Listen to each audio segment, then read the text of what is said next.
वारिस Hindi novel part 14।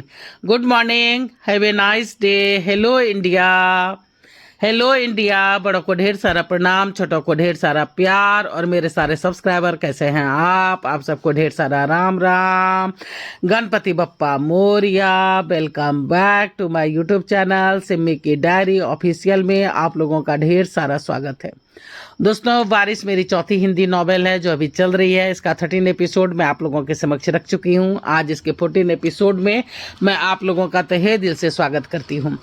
दोस्तों, episode 14 आज मैं आप लोगों के समक्ष रखने जा रही हूं। दोस्तों, अब तक आप लोगों ने देखा कि सोमदत्त और देवदत्त दोनों अपने एक एक बेटे को खो देते हैं। रोशन सभी भाई बहनों में बड़ा था और कारोबार की पूरी बागडोर उसके हाथ में थी। उसने पूरे बिजनेस को अच्छी तरह से संभाले हुए था, लेकिन उसकी जो है सो मृत्यु हो जाती है। रोशन के बाद वाला जो बड़ा भाई था, जो कि सोमदत्त चाचा का बड़ा बेटा था विजय, उसका भी कार एक्सीडेंट में मौत हो जाता है और वह भी इस दुनिया से जा चुका है। इधर तानिया भी पूरी तरह से पागल हो गई है और उसे भी मेंटल हॉस्पिटल में भर्ती कर दिया गया है। तो यहाँ तक मैं आप लोगों के समक्ष रख चुकी हूँ। तो चलिए, आज मैं 14 एपिसोड में मैं आप लोगों का तहे दिल से स्वागत करती हूँ और आगे मैं आप लोगों के समक्ष रखने जा रही हूँ। मेहता इंडस्ट्रीज की हालत बद से बदतर हो रही थी। काफी नुकसान उठाना पड़ रहा था। आर्थिक स्थिति बिल्कुल जर्जर हो गई थी। आए दिन मजदूरों की हड़ताल होती रहती थी। अजय को तो अय्यासी से ही फुर्सत नहीं थी। सोमदत्त और देवदत्त भी बूढ़े हो चले थे। उन्हें भी उनके कर्मों ने कहीं का नहीं छोड़ा था।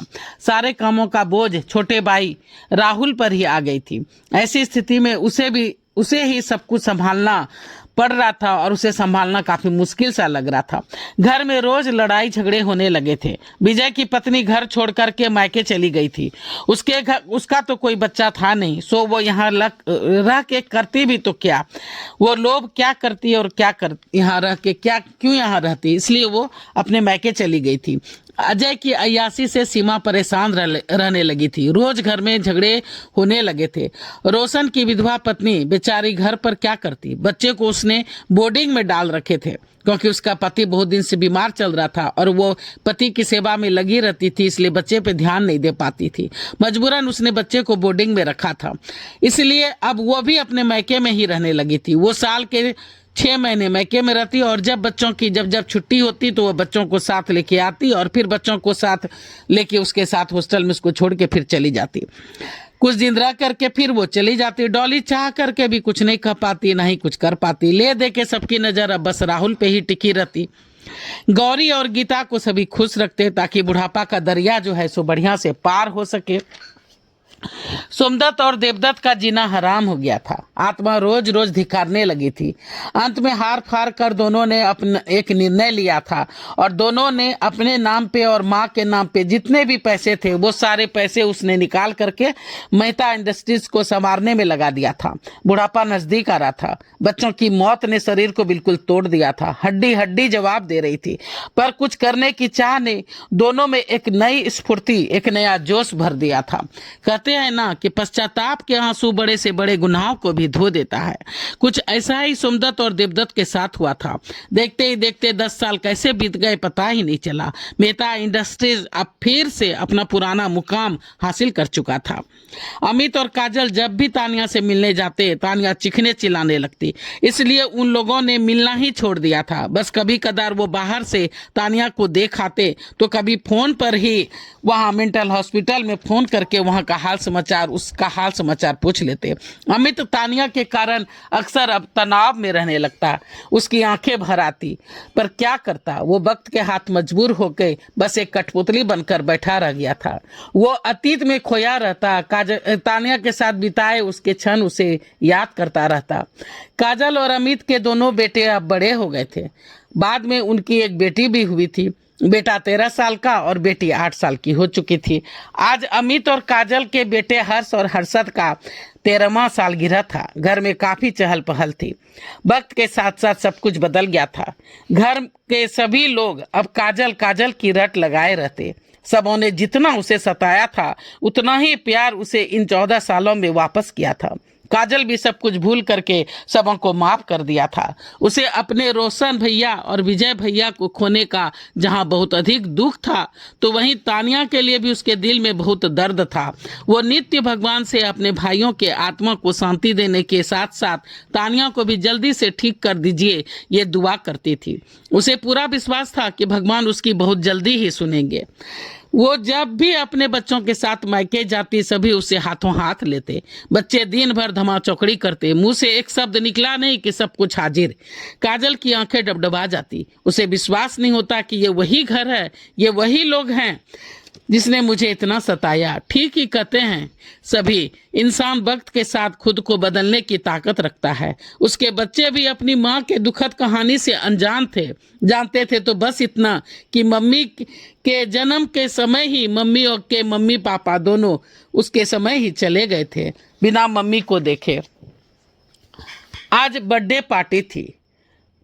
सुबह से चहल पहल थी। 8 बजते बजते पूरा मेहता फैमिली आ चुका था। बच्चे नाना नानी माँ मामू कहते हुए चहक रहे थे। डॉली ने आगे बढ़कर केतकी को सलाह दिया था। सभी बच्चों को प्यार कर रहे थे। सबों ने मिलजुल कर धूमधाम से बच्चों का जन्मदिन मनाया था।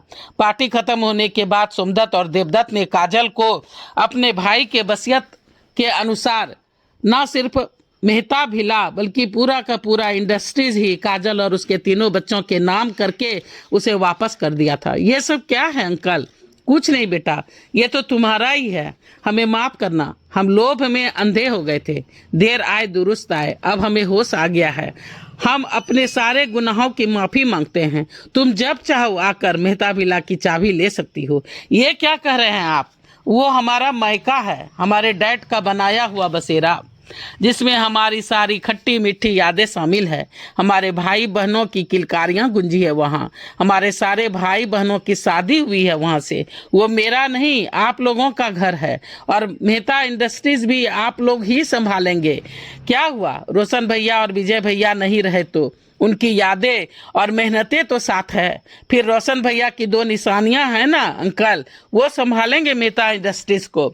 भगवान की दया और अमित जी की मेहनत से Gupta and Gupta sons company ने भी काफ़ी कुछ कमा लिया है, जो हमारे और हमारे बच्चों के लिए काफ़ी है। आप हमें शर्मिंदा नहीं करें अंकल। सोमदत्त और देवदत्त सिसक पड़ा। कितनी अच्छी है तू, बिल्कुल भैया की तरह।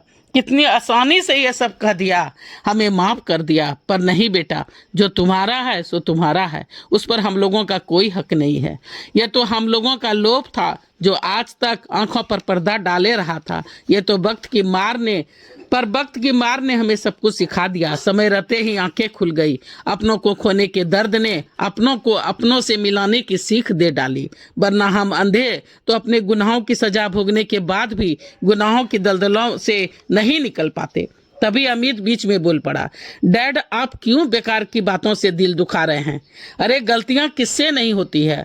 फिर मुझे सब पता है, मेहता इंडस्ट्रीज बिल्कुल खत्म हो गई थी। ये तो आप लोगों की मेहनत और सच्चे जज्बात ने उसे फिर से जिंदा कर दिया है।